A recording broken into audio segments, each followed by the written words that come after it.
cái mong là sao để chui lên Remy phùng sai mi tin bang cái man trong xe khát chú cái này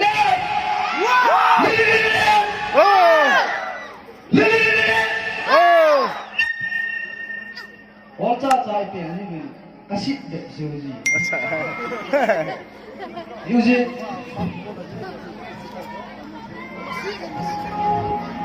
yo lâu chơi trong nước đi và boleh apa ya lâu chơi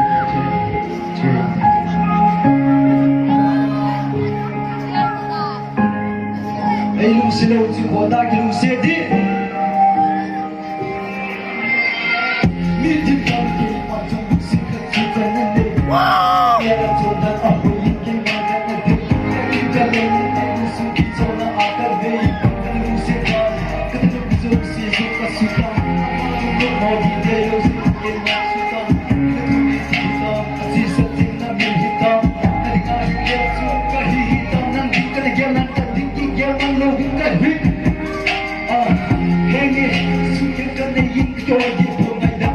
sẽ in đây thế thì không ta đam sung năng nhiều đi vào lúc in đây đi vào lúc sẽ rằng ngày này cái hệ lúc sẽ nghe quy lâu đi hệ lên cái mà lúc sẽ lâu khi ai kiếm theo năng ý đẹp là kiếm đi hơn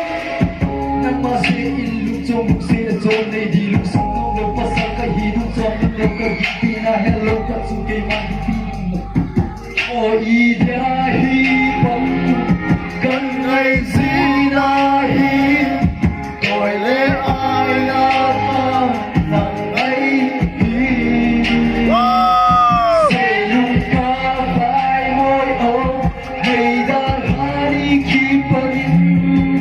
lối đi đây chút gì ở nắng ấy đi ra đi không cho nghe na thu cả thu và lúc sẽ ra na chẳng kinh tiếng na thu cả thu ở hôm lý đi na thu đẹp dinh đi na thu đi na kinh đẹp đi na thu na thu ở ông đẹp trai thu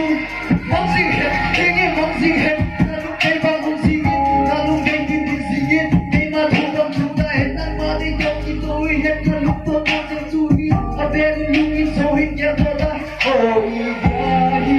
bằng hôm nay gì na hi gọi lẽ ai ngạc mà ấy xem cả vai ngồi ôm đầy đã đi khi vậy lối đi đây giúp ta tuổi ô nắng ngã đi hello boleh lên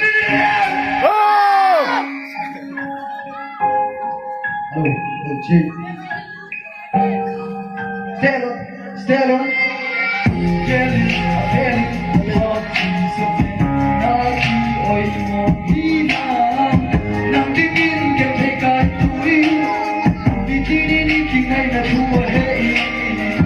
Kelly Kelly Lord Jesus Naki oi mo hina nang tingin ke kai tui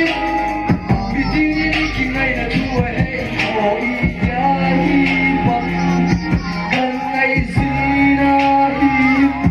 boleh apa nangai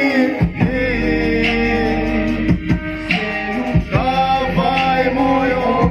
hay đã là khi bận lối đi đây giúp ta tuổi ta nắng ngã hi cái bài ơi Em mong mong gì? Em mong mong gì?